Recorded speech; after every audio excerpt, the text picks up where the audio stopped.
उस दिन जो घटना मुझे कुरेद रही थी, मेरे लिए नई सी थी। मैंने जब से होश संभाला, यह चाची मेरे घर में है, पर आज मस्तिष्क के एल्बम में चाची का नया पोज आकार लगा दिया गया। मैं उनके विषय में कुछ सोचने को बाध्य था, क्योंकि इनके पिछले इतिहास की एक प्रति मेरे सम्मुख आई थी। चाचा जी इनको एक विधवा आश्रम से उद्धार करके लाए थे। इनकी जाति का कोई ठीक पता नहीं। वह मर गए, इन्हें अनाथ छोड़ गए। एक दूर के संबंधी डॉक्टर ने इन्हें आश्रय दिया, पर सब कुछ लेकर इन्हें फिर अनाथ छोड़ दिया। संभवतः इनके जीवन में एकाकीपन का सदा से आधिक्य रहा। नगर से बाहर एक कोठरी में रहकर इन्होंने कुछ दिन काटे, और जब तक समाज के सरमाएदारों के होंठ खुले, इतिहास में एक काला पृष्ठ जुड़े, मेरे बड़े भाई सम्मान पूर्वक इन्हें घर ले आए, और तब से ये यहाँ हैं। और मैं इन्हें चाची के नाम से पुकारता हूँ। आज इन्हीं चाची ने अपना एक नवीन रूप प्रदर्शित किया है। चीनी के डिब्बे में से आधी से ज़्यादा चीनी मार दी। ये चोर है, मुझे आज ही पता चला। माँ इसी बात पर बिगड़ उठी। मेरे ही सामने पूछा गया, क्यों छोटी, तुमने डिब्बे से चीनी ली है क्या? कैसी चीनी? उन्होंने भी एक असंभव सा प्रश्न कर डाला। माँ की छानबीन की भंगिमा में कुछ बौखलाहट के चिन्ह आकर फिर अटक गए। उन्होंने जरा तेज होकर पूछा, कैसी चीनी? क्या तुम्हें नहीं मालूम कैसी होती है? कल डिब्बा भरा गया, आज खाली। क्या सब चाय में पड़ गई? आज चाय ज़्यादा भी तो बनी थी। चाची ने जरा जोश से उत्तर दिया। कितनी ज़्यादा बनी थी? एक ही प्याला तो, 2 चम्मच और पड़ गई होगी, बस इतने में डिब्बा साफ। खैर देखो ये सब बातें ठीक नहीं। तुम्हें यहाँ आए इतने दिन हो गए, पर आदतें वही की वही रही। इस तरह अब और चलना बड़ा मुश्किल है। माँ ने बात को जोर देकर समाप्त किया, और मैंने देखा चाची के मुख पर कुछ बेहया सी शर्म दौड़ गई। आंखें कुछ अधिक धुंधली हो गईं, नाक कुछ छोटी सी दिखाई पड़ने लगी, होंठ अजीब तरह से लटक गए, और वह कुछ बुदबुदाती भारी पंसा लिए अपनी कोठरी में घुस गई। मैं उस समय सोच सका कि डॉक्टर साहब के यहाँ इनकी जो हालत की गई, उसके पीछे कुछ धब्बा अवश्य होगा। इस तीसरे आश्रम पर आकर जब इनका यह क्रम है, तो अवश्य ही डॉक्टर साहब के यहाँ इनका यह कारोबार फला फूला होगा। ऐसी नीच आदतों का आदमी क्या कहीं निभ सकता है? इनके नसीब में ही दर दर की ठोकरें खाना होता है। लेकिन चाची के प्रति मेरी उदासीनता क्या अर्थ रखती है? मैं यही सोच रहा था कि मैं उनमें उतना अपनत्व क्यों ना महसूस कर सका, उतना प्यार क्यों ना दे सका जो अपेक्षित है। वह जैसी भी हैं, पर उन्होंने मुझे बचपन में से संवारा है। कारण एक ही समझ आता है कि मुझे उनका ढांचा पसंद नहीं। बड़ी अजीब सी शक्ल है, पर प्यार का संबंध तो आत्मा से होता है, परंतु काया के ऊपरी आवरण से भी तो मनुष्य को बहुत कुछ लगाव होता है। यद्यपि यह आवरण किसी भी दिन मैला पड़ सकता है, आभाहीन हो सकता है, चिकनाहट खुरदरेपन में बदल सकती है, पर ये दलीलें कुछ गंभीर हैं तो सुलझाने की आवश्यकता भी नहीं। बस यह साफ है, और मुझे सहारा मिलता है अपने इस विचार से कि मुझे उनका ढांचा पसंद नहीं।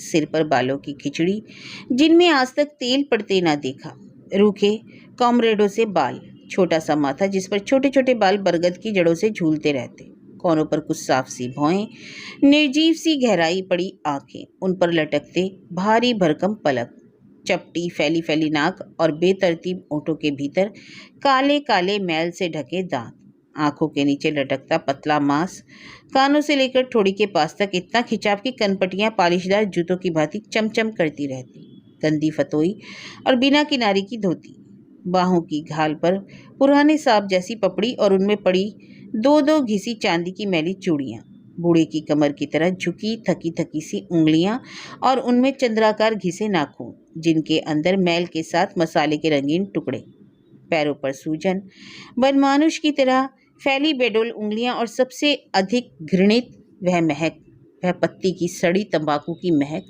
जो हरदम उनके पास उड़ा करती है। मुंह की भाप, उफ, जैसे शायद भीतर कुछ सड़ गल रहा हो। मैं उनसे हमेशा दूर से ही बात किया करता हूँ, उनके कामों से भी जो जी चुराता हूँ। वह मेरे लिए बहुत कुछ करती हैं। उस दिन जब मैं देर से आया था, रात के 11 बज चुके थे, घर के बाहरी दरवाजे पर वह खड़ी मिली। डरे हुए स्वर में बोली, देखो बड़ा बवाल खड़ा है, इतनी देर कहाँ लगा दी? खाना खत्म हो चुका है और वह बहुत नाराज हैं। इतने में ही सरसराहट की आहट हुई। चाची खामोश होकर दरवाजे के पीछे एक और सरक गई, पर देखा कोई भी ना था। उन्होंने फिर कहा, लाओ सैंडल उतार दो और ये पैंट भी, अंडरवियर तो पहने होंगे, और ऊपर से चुपके से चले जाओ। ग्लास में दूध रखा है और स्टूल पर पानी भी। मैं दबे पांव ऊपर खिसकने लगा। जीने में रखी अंधी लैंप से टकरा गया। खड़खड़ाकर वह गिर पड़ी। कौन है? कौन है? भाई साहब के कमरे की ओर से आवाज आई। मैं सक पका गया। खींच सी हुई चोरी पर इच्छा हुई कि कह दूं मैं हूं, पर बचाव का जो घूंट अभी पूरी तौर से निगल ना पाया था, बोलने में असमर्थ कर रहा था कि इतने में मैंने सुना। मेरी हाथ से छूट गई। यह एक आवाज़ चाची की थी। मैं इस पर ध्यान न देकर संभल कर अपने कमरे में दाखिल हो चुका था। दूध उठाया, गर्म था, बस जान पड़ गई। मैं लेट गया, पर विचारों का तांता शुरू होकर अभी तक चालू था। सुबह चाची पर डांट पड़ेगी, शायद एक आध हाथ भी पड़ जाए, क्योंकि लैंप का शीशा जरूर टूट गया होगा और शायद तेल भी बह गया होगा, और कहीं किसी बच्चे के पैर में सुबह कांच लग गया तो बस आफत ही आ जाएगी। पर मैं अब क्या कर सकता था।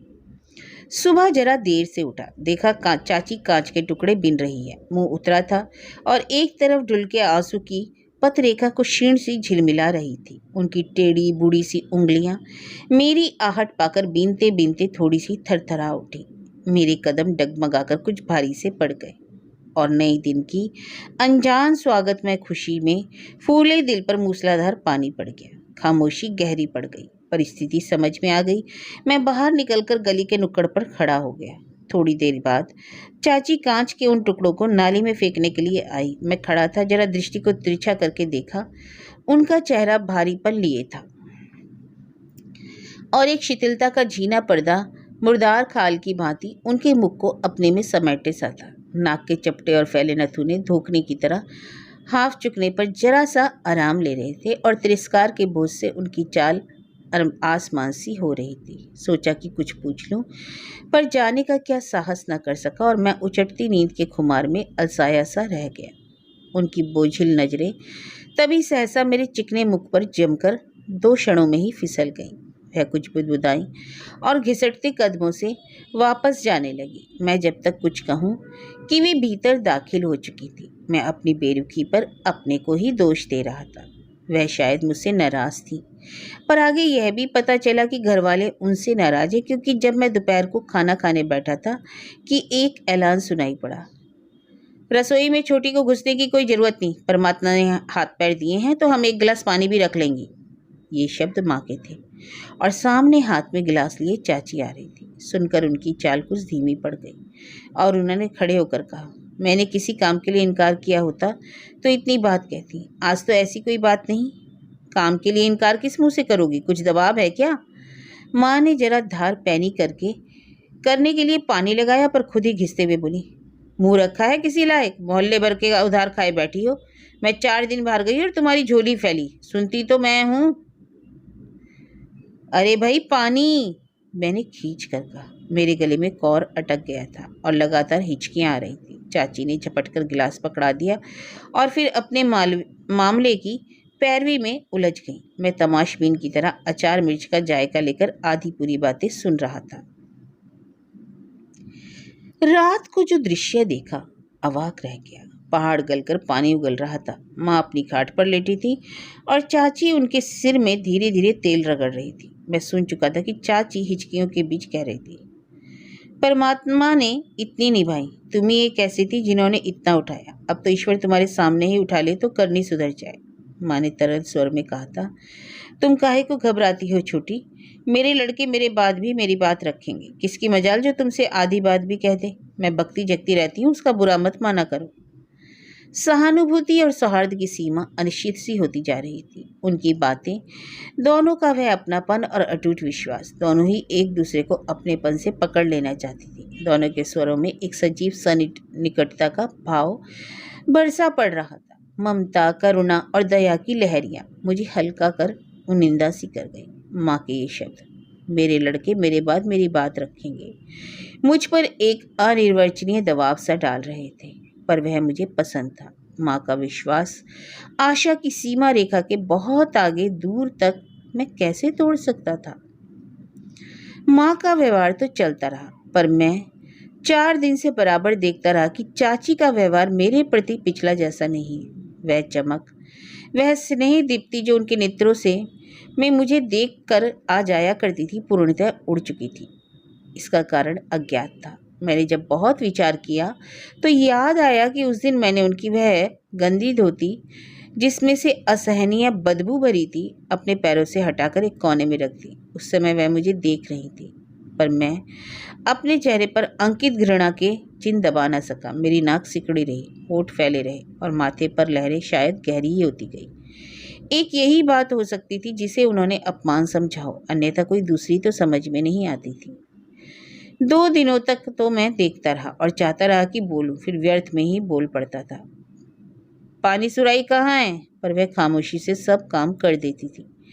मुझे कुछ खलने लगा और अपनेपन का या आह के कारण तीसरे दिन मैं भी बिल्कुल सिकुड़ गया और पर उनकी ओर से कोई नवीन प्रगति न दिखलाई पड़ी। उस खामोशी का कारण जटिल होता जा रहा था। मैं ऊब सा रहा था। मेरे स्वाभिमान पर चाची की खामोशी और बेरुखी की चोटें धीरे धीरे पड़ रही थी। उनकी टीस तो उठती ही थी। इस बेजरूरत और बिना बात की चुप्पी ने मुझे हिला दिया।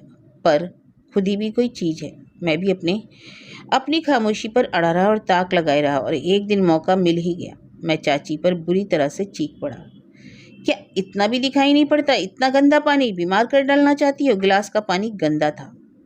अरे गंदा है, कहकर उन्होंने गिलास उठा लिया और साफ पानी लाकर रख दिया। फिर वही खामोशी, फिर वही नीरसता उनके स्वर में छा गई। चाची की फिर वही बेरुखी, वही खामोशी। मेरी परेशानी बढ़ती गई और इसका एक कारण यह भी था कि दूसरे ही दिन मैं बाहर जा रहा था नौकरी की तलाश में।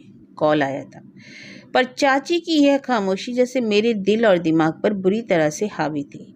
मेरे पास समय भी अधिक ना था, पर यह समस्या बड़ी थी। दूसरे दिन चाचा की सूरत सुबह से न दिखाई पड़ी। कितना अलग थलग उनका व्यवहार हो गया था। चाची का दृष्टिकोण शायद कुछ तब्दील हो रहा है। उनके मुख पर रूखापन आ गया था, जैसे भीतर कोई भारी चीज घुट रही हो, जिसकी उमस उनकी पुतलियों पर धुंधलेपन के रूप में नाचा करती थी। उनके पपड़ीदार होठों की दरारें गहरी हो गई थी। शायद इसलिए उन्होंने तंबाकू की खुराक बढ़ा ली थी। मेरे नथुने उस तंबाकू की महक को याद करके सिकुड़ गए। वह महक खींच सा उठा। चाची का बदसूरत चेहरा, बदन का भद्दा अनुपात, लटकता मांस, उस पर अहंकार का रोग। ऐसा बेमतलब अहंकार खल जाता है। दुनिया में बहुत से ऐसे लोग हैं जो व्यर्थ होते हुए भी अपने को कम जरूरी मानने को तैयार नहीं। चाची का बर्ताव इसका उदाहरण था। तबीयत में आया कि उन्हें उनके हाल पर छोड़ दिया जाए, देखे कैसे चलता है। कामचोर शुरू से ही है, ऊपर से हाथ की सफाई का कमाल हासिल है। कभी तो पकड़ी जाएगी और लानत मलानत और अपमान भरी बातें सुनने के बाद एक दिन खुद ही ठीक हो जाएंगी। उनका अहंकार और दर्प ठिकाने पर आ जाएगा। इसी भारीपन को लिए हुए मैं अपनी तैयारी भी करता रहा और जब चलने को हुआ तो माँ ने मुझसे कहा, चाची से मिल लो, बेचारी बुखार में पड़ी है। मैं झिझकता हुआ उनकी कोठरी में घुसा। गंदे शीशे का लैंप धुआं उगलता चमक रहा था। वह अस्त व्यस्त लेटी थी। एक अजीब सीलन और चिकनेपन की दुर्गंध कोठरी में भरी थी। वातावरण में मनहूसियत तो थी ही, परंतु कुछ सड़ गल जाने के लक्षण अवश्य थे। वह बांस की जर्जर खाट पर पड़ी थी। मैली चादर और रेगिस्तान की भांति अगणित लहरें पड़ी थी। उनके आधे मुख पर प्रकाश पड़ रहा था। मैं अधिक देर रुकना न चाहता था, तभी उनकी कांपती सी आवाज़ फूट पड़ी, बेटा। हाँ, मैंने तनिक संयत होकर कहा। तुम जा रहे हो? उनकी आवाज़ थरथरा रही थी। हाँ, जाना जरूरी है, आज रुक नहीं सकते, उन्होंने कहा और उनके आखिरी शब्दों की ध्वनि धीमी होते हुए मेरे कान के पर्दों पर कुछ करुणा सी तीव्रता लेकर टकराई। रुकना तो मुश्किल है, नौकरी का मामला है और यह आखिरी गाड़ी है, मैं कहता गया। फिर सब लोग तो हैं घर में, चिंता क्यों करती हो? हाँ, सब हैं, उन्होंने जरा लंबी सी सांस खींचते हुए फिर कहा। पर तुम तो जा रहे हो बेटा। और कुछ असहनीय पीड़ा का अनुभव करते हुए उन्होंने करवट बदलने की कोशिश की। मैंने उनकी ओर देखा। उनकी आंख पर हल्का प्रकाश पड़ रहा था। उनकी पनीली आंखों में तैरती पुतलियां मेरे मुख पर कुछ खोजने का प्रयत्न कर रही थीं, जैसे कुछ खो गया हो और इस वक्त उन्हें कुछ मिल जाने की आशा हो। मैंने उनकी आंखों की गहराई में बैठने की कोशिश की। उनमें तब्दीली आ रही थी। उनकी आंखों में उमस बढ़ती जा रही थी। शायद भीतर कोई भट्टी सुलग रही थी। नीचे की ओर से सैलाब आ रहा था, काला पड़ता नयन का विस्तार और दोनों कोनों से उठती हुई घटाएं। चलो भाई, देर हो रही है, बड़े भाई साहब ने तभी कहा। मैं स्टेशन की राह पर था। इक्के वाले की बगल में दोनों पैर सिकोड़े बैठा था, पर वे धुंधली पुतलियां, पनीली आंखें, कोरों का सैलाब मुझे डुबोता जा रहा था।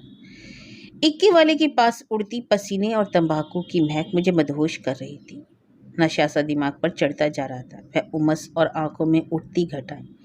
कहीं चाची को अपने विसर्जित हो जाने का एहसास तो नहीं हो रहा था, कहीं उन्हें मृत्यु की घाटियों में खो जाने का अंदाज तो नहीं हो रहा था। और तभी पत्ती की तंबाकू का वही गंदा भपका आया, चाची के आसपास भरी वह महक और इक्के वाले की महक। जी चाहा कि उसकी पीठ पर मुंह टेक कर उस महक को समेट लूं, उसे अपने बदन में पूरी तौर से भर लूं। तभी उसने उस मरियल बेजान घोड़े पर सड़ासड़ चाबुक बरसा दिए, क्योंकि वह धीरे धीरे और खामोश चल रहा था। मैं होश में आया तो मुंह से निकल पड़ा, क्यों मारते हो, बेजुबान है बेचारा, चल दे दो धीरे धीरे। पर चाबुक अपना काम कर चुके थे और घोड़ा स्टेशन की अंधी राह पर कोड़े के सहारे सर पर दौड़ रहा था।